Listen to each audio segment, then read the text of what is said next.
Welcome back to the deep dive.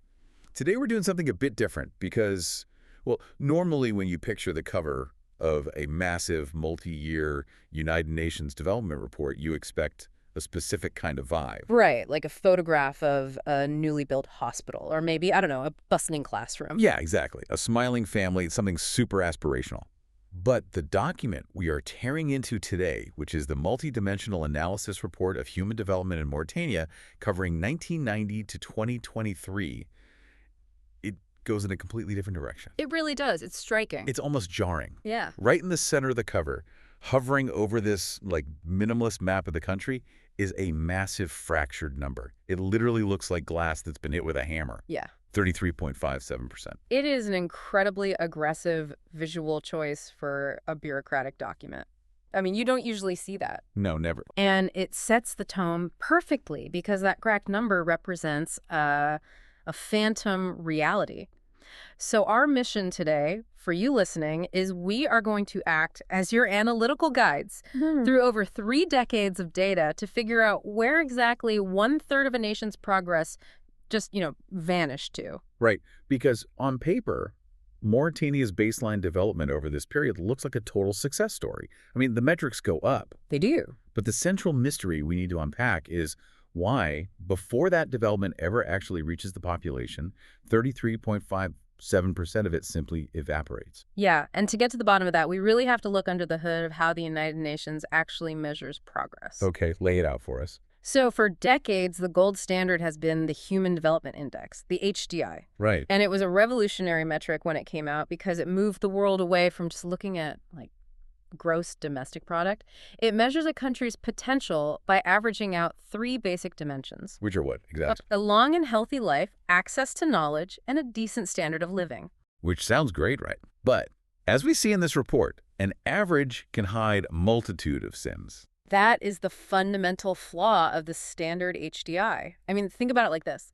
If you have a room with 10 people and one person has 10 loaves of bread while the other 9 are literally starving. The average says everyone has a loaf. Exactly. Yeah. The statistical average says everyone is adequately fed. The standard index doesn't care about the distribution at all. It only cares about the aggregate total. And that is where the cracked number on the cover comes in, right? Yes, exactly. To fix that massive blind spot, economists introduced the Inequality-Adjusted Human Development Index, the IHDI. The IHDI. Right.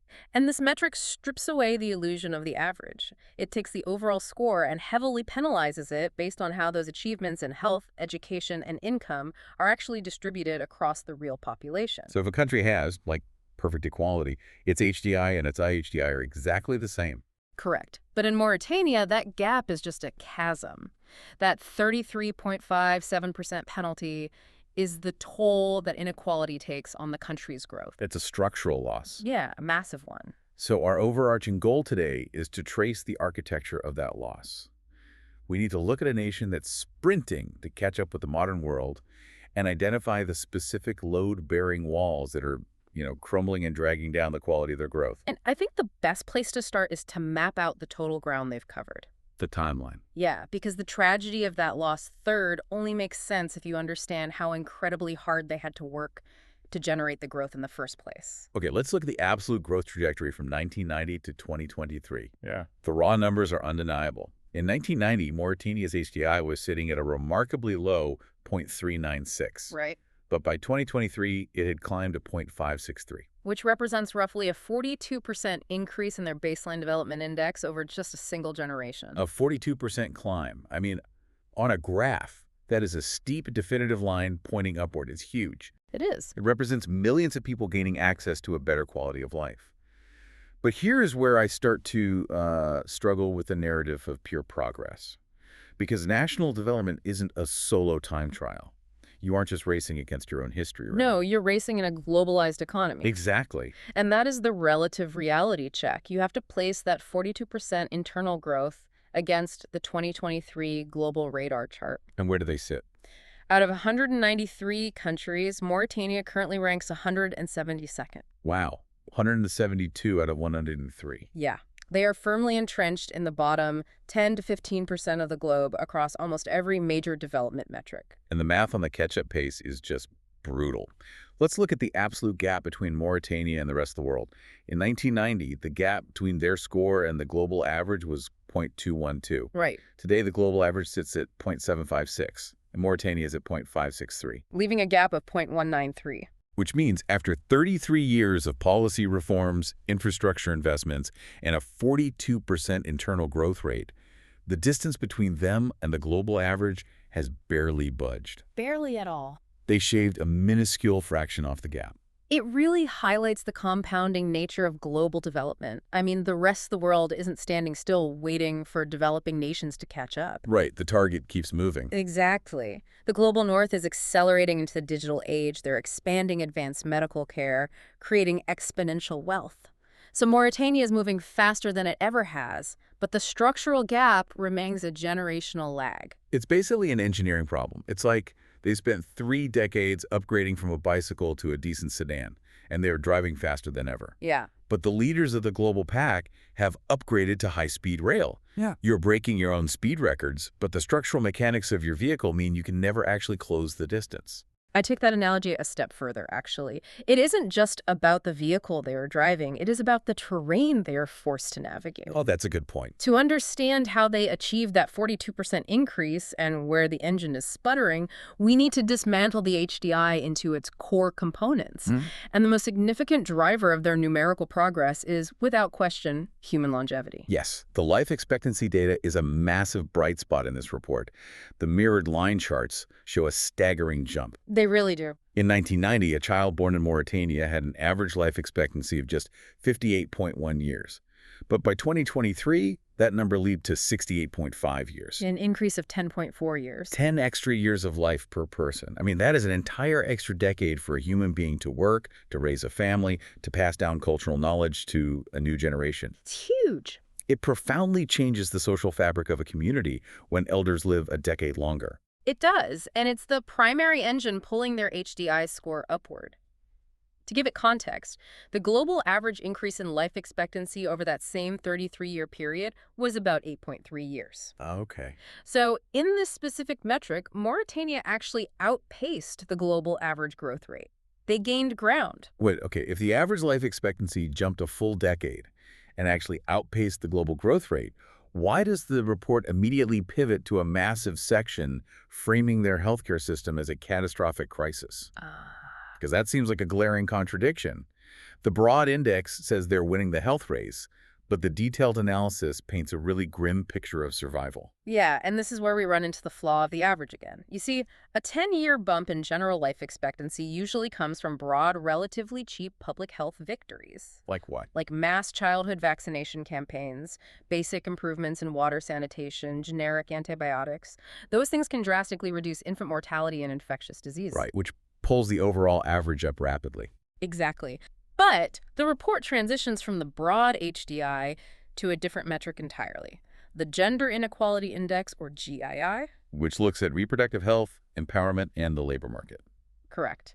And reproductive health requires much more than a box of vaccines. It requires sophisticated, specialized, and highly accessible medical infrastructure. The GII forces us to look at the maternal mortality ratio, the MMR. The statistical risk of dying while giving birth. Yes. And in Mauritania, the MMR is currently 463.8 deaths per 100,000 live births. 463.8. Wow. Because the global average is 216.1. Right. So it is more than twice as deadly to give birth in Mauritania than the global average. It is. And we must layer that alongside the adolescent birth rate. Okay, how about those numbers? The global average for births among women aged 15 to 19 is 39.1 per 1,000. In Mauritania, it is roughly 88.9. So the reality behind the average is that you have a drastically higher volume of teenagers entering a maternal health care system that is twice as lethal as the rest of the world. Exactly. It exposes a massive structural deficit. Managing a high-risk adolescent pregnancy or dealing with, like, obstetric hemorrhaging requires emergency surgical care. Yeah, you need a hospital. You need a reliable blood bank, highly trained specialists. In a geographically vast, heavily desertified country where a significant portion of the population is rural, delivering that level of complex infrastructure is profoundly difficult. Right, because you can drop off vaccines via a mobile clinic once a year. But you cannot deliver emergency cesarean sections that way. No, you absolutely cannot. It fundamentally dictates the trajectory of a young woman's life. I mean, if you survive a high-risk pregnancy at 15 or 16, your health is heavily compromised. Your economic independence is stalled. Yeah. But most immediately, your presence in the classroom is completely terminated. Which brings us to the second pillar of the HDI, education. This is where we locate the largest chunk of that missing 33.57% we discussed at the beginning. The vanished progress. Right. Educational inequality acts as an incredibly heavy tax on their development. And the report lays this out by comparing two distinct metrics. And the visual they use is really striking. They call it the scissor gap. The scissor gap, yeah. Let's look at the first blade of the scissors. Expected years of schooling, or UIS.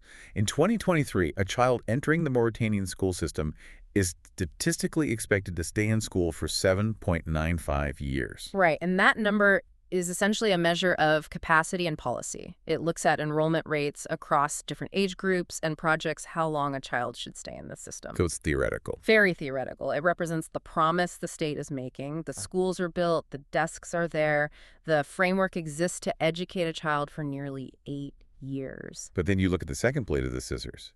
Mean years of schooling, the MYS. Yes. This isn't a projection. It's a survey of the actual adult population, measuring how many years of education they actually completed. And that number plummets to about 4.5 years. A 3.1-year chasm between the promise of an education and the reality of early dropout. To put that 4.5 years in a global context, the world average for actual completed schooling is roughly 8.77 years. Yeah, so Mauritania is hovering at barely 55% of the global average for educational attainment. And the inequality penalty applied to this sector is devastating, isn't it? It really is. When calculating the inequality-adjusted index, the dropout rate and the uneven access to schooling wipe out almost 44% of the country's educational development score. Wait, 44%? Almost half. Nearly half of their progress on paper is erased by the reality of empty desks. I want to look at the gender breakdown of those empty desks because the historical data presents another really complex duality here. Okay, let's look at it. If you look at the progress of female education since 1990, it looks like a monumental victory. In 1990, the expected schooling for a female child was a tragic 2.3 years. That was the absolute ceiling. Yeah. But by 2023, that expectation had skyrocketed to 8.13 years. That's a massive structural expansion in capacity specifically for girls. It is a massive institutional expansion. But again, we have to contrast the expectation with the reality. Right. If we look at the actual completed years, the mean years of schooling for 2023, men are averaging about 5.85 years. But women, they're averaging just 4.25 years. So despite a massive national push to build schools and increase female enrollment over 3 decades, men are still getting 1.6 more actual years of education than women. Exactly. The system is expanding, but it is aggressively leaking students, particularly girls, before they even reach the 5th grade. Which demands we ask the most critical question of the whole report, really. Yeah. Why? What is the invisible mechanism physically pulling young girls out of those newly built classrooms? And it clearly isn't a lack of schools, because the expected years metric proves the infrastructure is there. Right. To solve the mystery of the scissor gap, the report forces us to step entirely outside of the HDI framework. We have to look at the economic reality on the ground through the Multidimensional Poverty Index, the MPI. Because human development doesn't happen in a vacuum. It happens within an economic base. Exactly. And the economic base in Mauritania is defined by extreme scarcity.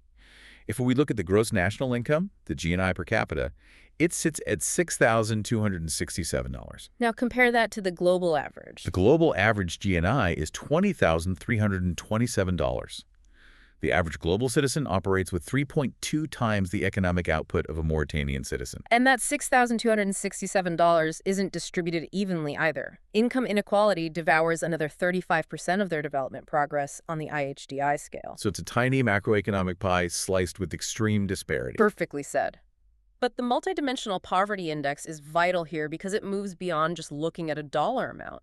It acknowledges that poverty is a complex web of deprivations. Right. The 2021 MPI data shows that 58.4% of the population, nearly 6 out of 10 people, lives in multidimensional poverty. You know, when I first read multidimensional, I thought it was just UN jargon, just a buzzword. A lot of people do. But the methodology here is fascinating. They aren't just checking if a family makes less than $2 a day. They are measuring the actual physical friction of daily survival.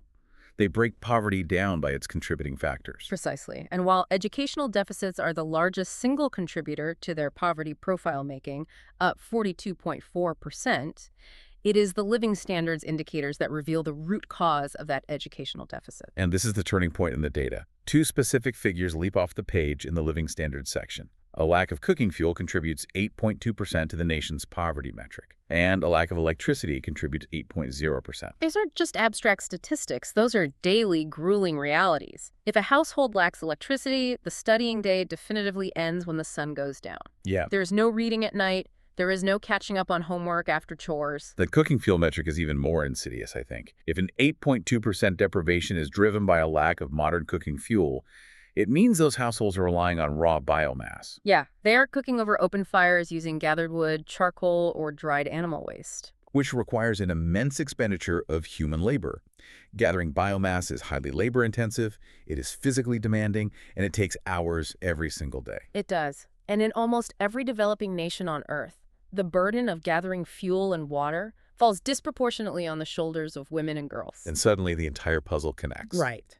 If a family requires someone to spend 4 hours a day walking into the arid scrubland to forage for enough firewood just to boil water and cook a single meal, who gets pulled out of school to do it? The 10 or 12-year-old girl. Exactly. That 3.1-year scissor gap in education isn't driven by a cultural disdain for learning.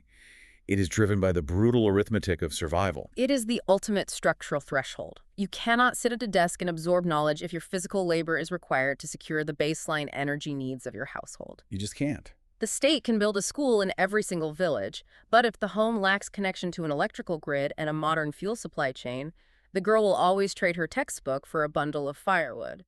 It is a devastating realization. The metrics of electricity, cooking fuel, and female dropout rates are locked together in this fatal embrace. Yeah. But we have to follow the timeline forward. Let's look at the survivors of this system. What happens to the girls who manage to navigate the health risks, who study by daylight, who somehow avoid the burden of foraging, and actually complete their education? Do they get to deploy that hard-won human capital? Exactly. Well, that leads us directly to the data on labor force participation and political empowerment. And from a purely macroeconomic standpoint, this is the most inefficient dynamic in the entire country. I'm looking at the dashboard dials for labor participation right now. For men over the age of 15, the participation rate is 66.6%. Now, that is already sluggish compared to the global male average, which is 74.1%. Right, but the female labor force participation rate in Mauritania is a staggering 31.6%. Less than 1/3 of the adult female population is participating in the formal labor market. This breaks my brain a little bit. How does a national economy even generate forward momentum when it leaves that much of its workforce on the sidelines? Well, it doesn't. Or rather, it generates a deeply asymmetrical momentum. The Gender Development Index, the GDI, calculates the HDI separately for men and women to show the cost of this disparity. Okay, what are the numbers there? In Mauritania, the female HDI is 0.528, while the male HDI is 0.595. The labor market exclusion ensures the gap never, ever closes. Going back to our structural engineering metaphor from earlier, it is as if the government spent 30 years and millions of dollars designing and building an incredibly complex high-performance engine. Right. And that engine represents the massive 17% expansion in female expected education. They built a capacity from 2.3 years up to 8 years. But then they install the engine and they intentionally disconnect half the spark plugs. Yeah. They decide to only ever run this massive V8 engine on 4 cylinders. It is a catastrophic loss of return on investment. The state spends limited resources investing in early childhood health and primary education for girls, but society entirely forfeits the economic dividend of that investment because the labor market structure cannot or will not absorb them. And that economic exclusion bleeds directly upward into the political sphere. Necessarily so, yeah. The data shows that women hold only 23.3% of the parliamentary seats in Mauritania. Less than a quarter of the legislative power. We just spent, the last half hour outlining a series of interconnected systemic crises that disproportionately destroy the lives of women. Yeah. A maternal mortality rate double the global average. A multidimensional poverty trap driven by a lack of cooking fuel that forces young girls out of school. These are hyper-specific gendered crises. Right. Yet the legislative bodies tasked with allocating national budgets, designing infrastructure grids, and drafting healthcare policies lack the representative voices of the people who actually experience the friction of those crises. It is a perfectly sealed feedback loop. Without political representation, the specific infrastructure required to ease the burden on women like rural maternal clinics or subsidized clean cooking fuel doesn't get prioritized in the national budget. Exactly. Because it isn't prioritized, the multidimensional poverty remains high. Because poverty remains high, girls drop out of school to gather wood. Because they lack education, they cannot enter the formal labor force. Because they have no economic power, they cannot achieve political representation. The loop just locks them permanently into that missing 33.57%. It is a self-reinforcing architecture of exclusion. That's a great way to put it. Okay, before we synthesize all of this into a final diagnosis, I have to bring up one specific chart in this report. Because if you just look at this one metric in isolation, Mauritania doesn't just catch up to the global average, it completely dominates the rest of the world. Ah, I know exactly which chart you mean. You are looking at the Planetary Pressures Adjusted HDI, the PHDI. Yes, the carbon footprint data. We spend so much time in global economics talking about sustainable development and green transitions. Well, Mauritania's per capita CO2 emission is an incredibly low 0.907 tons, just under 1 ton per person. Compared to the global average of 4.536 tons. The average person globally is emitting exactly 5 times more carbon dioxide than a citizen in Mauritania. And the UN methodology actually rewards this. Right. When you take the standard development score and adjust it for planetary pressure, essentially penalizing the high HDI countries that pollute heavily to maintain their lifestyles, Mauritania's global ranking actually moves up 2 spots. It is mathematically true, but we have to be incredibly careful not to frame this as an ecological victory. Right, because my assumption is that this low emission rate is not the result of a highly advanced solar-powered smart grid infrastructure. It is the exact opposite. What the PHDI is capturing here is not green innovation. It is the carbon footprint of profound underindustrialization. Wow. This low emission rate is simply the statistical mirror of the multidimensional poverty we just unpacked. Because you can't have a high carbon footprint if you don't have electricity. Exactly. You don't emit industrial greenhouse gases if you lack a manufacturing sector. You don't have high domestic carbon emissions if 8% of your poverty index is driven by families foraging for raw biomass instead of using natural gas or electric stoves. So they aren't trying to be green. No, they are maintaining a globally commendable carbon footprint entirely by default, through the sheer friction of scarcity. So the ranking bump on the index is essentially a cruel irony. They are being mathematically congratulated for the exact same poverty that is choking off their educational system. It is a dark paradox, and it is compounded by the geographic reality of Mauritania. This is a nation with a massive, fragile desert ecosystem and a highly vulnerable coastline around its capital. No shock. Right. They have contributed almost nothing to the global carbon debt list than 1 ton per person, yet they are positioned to be one of the primary victims of planetary pressure. They bear the brunt of accelerating desertification and extreme weather patterns created by the industrialization of the global north. They are essentially paying the bar tab for a party they weren't even allowed to attend. And it frames an almost impossible challenge for their future. It does. They absolutely must industrialize. They have to build the electrical grid and the fuel supply chains so that those young girls can stop gathering wood and start reading at night. But they are being asked to achieve this industrial leap in an era where the planet's carbon budget is already maxed out by the countries that got rich polluting over the last century. It is the ultimate tightrope of modern human development. How do you pull 58% of your population out of multidimensional poverty without following the carbon-heavy blueprint that the top-tier HDI nations utilized? It is a staggering challenge. Huh. So let's pull the lens all the way back. We have traced 33 years of data.